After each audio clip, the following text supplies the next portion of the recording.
first of all, it's a very dangerous precedent that, you are defining India's oldest mountain range. Where does it stop? Today it's the Aravallis, tomorrow it'll be, you'll say ki this is not Himalayas, or this is not Western Ghats, or this is not Ganga, and this very, very myopic height-based definition, it doesn't make any sense. Tomorrow you'll say Ganga is only Ganga till 100 meters and not like below that. I mean, it doesn't make any sense. And very geologically speaking, as much of the Aravallis is above the ground, it is below the ground.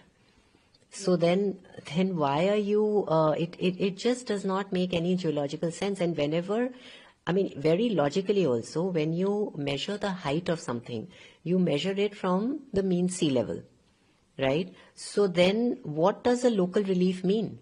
I was yesterday in, we were in Neemka Thana in Sikar district, and we were looking at all of these hills around us, and we were just wondering that, what are they going to count as local relief? Like, what does it mean? It is so arbid, it's just going to be, whichever local adhikari is there will decide what the local relief is. And what does it even mean? They haven't really defined local relief. And this is the first time that a lot of geologists also that we've spoken to are saying that, it just doesn't make any sense from any angle. And plus, if you define something to say that, okay, we want to conserve it, okay, still we can have a debate on that, right? But when you're saying that you want to define the Aravalli hills and ranges for the purpose of mining, and then you're saying sustainable mining, what does sustainable mining mean? Mining is by its very nature is extractive. It causes destruction. There is nothing sustainable about it.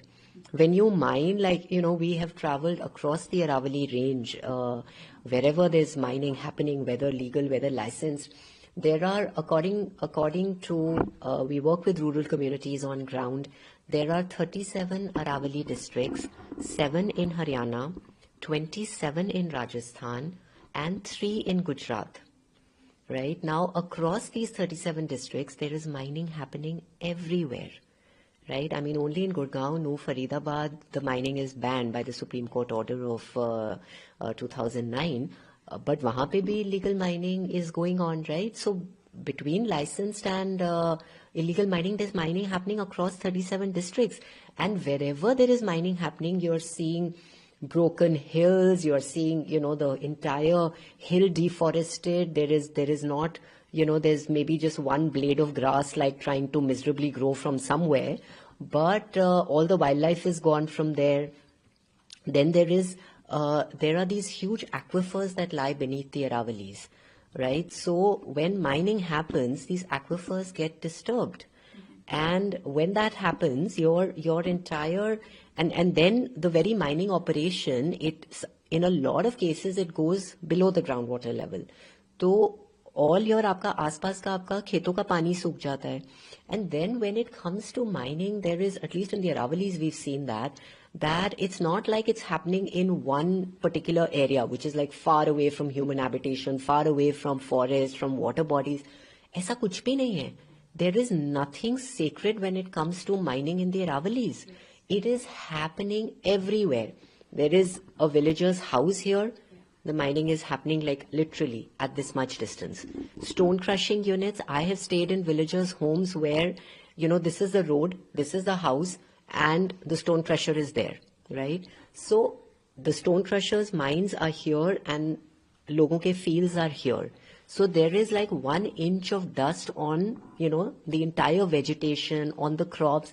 Agricultural productivity has gone down. Groundwater levels have gone down throughout the Aravalli belt. The groundwater is at 1,000 feet, 1,500 feet, 2,000 feet in places like Mahendragarh. How is that sustainable? That is the impact of mining. Then surface water bodies. Surface water bodies have disappeared. There are so many rivers. When you mine it, right? That whole mountain goes, then you go below the ground also. Now there are so many natural rivers and streams, that flow out of these hills. obviously that goes, right? We have seen it in Sikar, Jhunjhunu, these North Rajasthan districts where your Sota river has dried up, your Katli has dried up. There is this river called Khasavati which has been reduced to one polluted nala because uske bahav kshetra pe you have so many of these stone crushing units in Nimod. So the river that is flowing out from there, I mean, we cannot call it river. It's like one small, literally this much of a nala. We got the water tested. It is highly polluted. It's high in all of these your things like ammonia and like these are the things that they use for blasting. So the river is basically full of that. So can that water be used for irrigation, for agriculture? No. Then how is mining sustainable? So this very word, that we want to make a sustainable mining plan is it's a very big, I don't know, like a cruel joke on the ecosystem, on people.